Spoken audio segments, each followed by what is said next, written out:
Welcome to 28 Days in Beyond, where we're celebrating our history, our heritage, our culture, and our own authentic voice. And today we have another great guest with us. Welcome to the set, Quinzel. How you doing? Good, good. Quinzel, give people a snapshot of who you are and where you grew up at. I grew up in North Philly, Okay. around like 7th and Lehigh. Family of 6 of us, 2 sisters and 3 brothers, including me, make 6 altogether. So when you tell people you're from North Mm-hmm. Philly, they call it all Northern Liberties, they call it all different kind of things. What are people natural view of North Philadelphia when you say that's where you're from? They view that, of course, the bad area, like the Badlands. That's Okay. where I'm considered from, the Badlands. They got various sections down in North Philly cut off. Like on the other side of Broad Street where I'm at, it's called like Puerto Rico. So they call that Badland. Across the other side on 15th Street, it's called, you're across town. That's where mostly all Afro-American brothers at. Okay. Then, it's broken off into sections down there. So I'm down in like Badlands section. The Badlands, the precede Badlands. The precede Badlands, The precede. yeah. So how are you able to navigate both of those cultural landscapes as those communities are diverse, Puerto Ricans and I'm sure some other different types of Latinos within that area? I mean, down in being around Hispanic a lot, Mm-hmm. you learn different things because different races do different things. Yeah. And just being around them, I've been around Puerto Ricans, Caucasians all my life. Okay. So I see it all, and to me, it's all the same. That's what I'm saying. Yeah, it's just the mindset of the individuals you're around. The mindsets of everybody is different, but actually, like the culture of what's going on in the community is basically like the same, really. That's right. Now I know you used to work at an apple cider plant before, Mm-hmm. right? So when you went up there, and I take it was in the burbs, right? Yeah. So when you went up there and people just had a certain impression of you, what was that like Well, going from North Philly to working well, at the apple cider plant? It was funny you said that because when I went for the interview, Uh-huh. I sat there and the first thing she said to me, she said, what was your conviction? Uh-huh. And I said, drugs. Uh-huh. So she said, what did you learn? I said, well, when I was incarcerated, I understood that, the decisions I made was bad. That's what landed me here. It wasn't I got caught. It was just a bad decision I made. I said, so I started to make the change while I was in there. Because most people go to jail, they don't make change inside the jail. Okay. They sit around and waste 6 or 7 years or however years they got in there just running around and playing like it's a game. Mm-hmm. The change had to come inside. Okay. And I recognize that. I got to make the change, meaning I got to understand the individuals I was around. Yeah. I can't no longer be around them individuals. Okay. Just like my mindset, my whole mindset, I was like, I loved the money. So I was addicted to the money. Okay. So when I come home, right, they put me in a drug rehab. Okay. So I'm in here with actual dudes that's doing drugs. So I caught offense to it. Like, damn, what y'all got me in here for? I ain't on drugs. Okay. So the teacher was like, the counselor, he was like, well, that's what you believe? I said, yeah. He said, so, okay, if you can prove to me that you don't belong here, then you ain't got to come back here. I mark you present every day. I said, all right, bet. Mm-hmm. So then later on, I came back. He said, did you think of it? I said, yeah. I said, look, I ain't on drugs. He said, that's what it is. I said, yeah. He said, well, isn't you addicted to the money?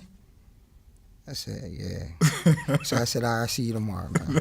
You know what I'm saying? So it was one of them. So I had to accept it, because that's the Okay. first thing of defeating your habits, Yeah. is acknowledging that you have a habit. Okay. And, I had to acknowledge that. Well, I like a word you use. I like the word you said, I made a bad decision as opposed to a mistake.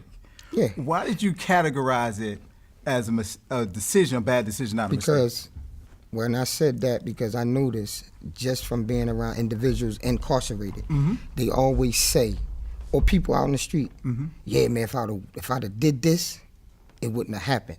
Mm-hmm. See, that's the difference right there. See, they not acknowledging that it was a problem that they had, and also that it was meant for them to get caught. Period. It ain't what you did. It was your time. Yeah, yeah. You know what I mean? And that's what I understood that. I was like, it was just a bad decision I made. So I just got to correct those decisions. So meaning that now, okay, while I'm sitting here, I'm not going to run around like them and doing what they doing. What I'm going to do is focus my energy in a positive direction. That same hunger I have to get that money, I'm just going to chase it a legal way. It's going to be hard, Yeah, yeah. but I'm going to chase it that way. And, I just had to, stay focused on the track because you're going to get distracted. Now, you wearing a shirt. I'm familiar with the organization, Philadelphia Ceasefire. And it's an international organization, Yes. right? Give people a snapshot of who's Ceasefire and what's their mission.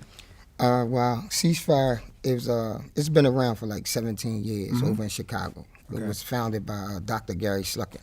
Mm-hmm. He believed that while he was over in Africa studying the what's it called about the AIDS, that it was a learned behavior with violence. Okay. But AIDS was also, he used the violence as a disease, like AIDS was. He said that you can eradicate it. So all we doing is right now is targeting individuals out in the community that's just like us. Okay. Have the mindset like we once had when we was little. Running around the street, we like to use things such as like to say, it's hard in a household, we struggling, we got juice. We make up all these little excuses, really, and that's what they are, to better ourselves, because really that's what we really want to do. And we look at it as easier to do opposing to going out and get the 9 to 5 and working for it. So what Ceasefire does is we target the canvas area in the 22nd and part of the 39th. But our mission is to change the mindsets and stop the shootings. We target individuals from the age of 14 to 24, either been shot, carry guns, hanging gangs, and just released from jail. Okay. And what we do is we have 9 outreach workers. Each one of them has participants, 15 participants, Okay. high risk that they work with. Okay, and we do an intake on the individual. We don't get no help from, police like saying like these the dudes.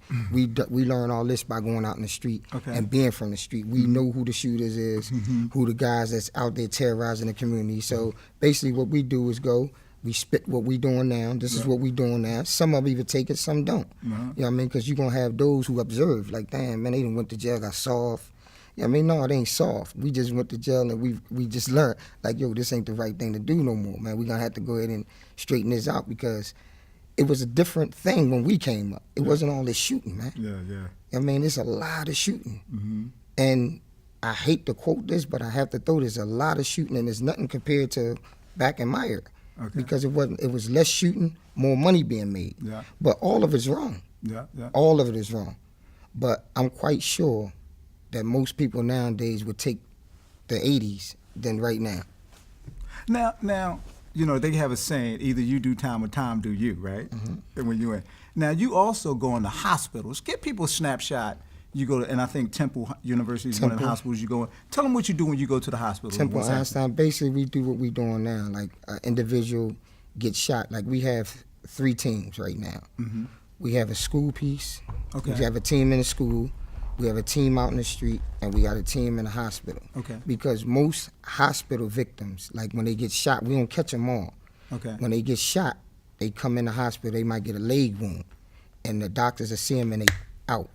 Okay. And most of the time when they out like this, it's retaliation. Okay. They know who the shooter is, they want to get back. Okay. So what we do is we have a team inside the hospital because 9 times out of 10, we might, when we wasn't in the hospital, we'll find out later on if we off the clock, like, yo, such and such got shot. Okay. And we call up to the hospital with our somebody that we know is in there. We call up there asking, yo, such and such there? No, he left. All right, cool. Now, most of the times they back out in the street trying to get retaliation. So that hospital piece is very important because now we can stop it on the front end at the door when they come in. Look, now we can get in their ear and we can have the street team out there getting in the air where it came from. We found out where it came from, we can try to dead it that way. That's the mediation piece. Okay. That's very important because the mediation which stops the shoots. This is what stops the shoots. And, the community, man, they just got to be a little bit more, into what we're doing. Okay. I mean, we get a lot of people who's into it, but we need more people because it does work. Man, we are out of time. Hey, Q, do me a favor. Give people the website of Ceasefire and how they can look up what you do, because we understand that you're in schools dealing with violence that happen in schools, and you guys are called the violence interrupters, so you want to interrupt violence. But give people a website that they can go to and read more about you. You can www.ceasefire.com, but it's called Cure Violence now. Okay. Yeah. Is it possible to give one of your colleagues their email if they want to get in contact Yes. with them? Go ahead, Yes. give one of your colleagues. You can email. you can either email me at quinzel.timoni@temple.edu. Okay. And the number is 215-204-3321. Okay. Hey, we thank you once again for tuning in with 28 Days Beyond, where we're celebrating our history, our heritage, and our culture in our own authentic voice. And we like to thank Quinzel for coming to the set. Thanks for coming to the set. Thank and we you. ask you to tune in once again.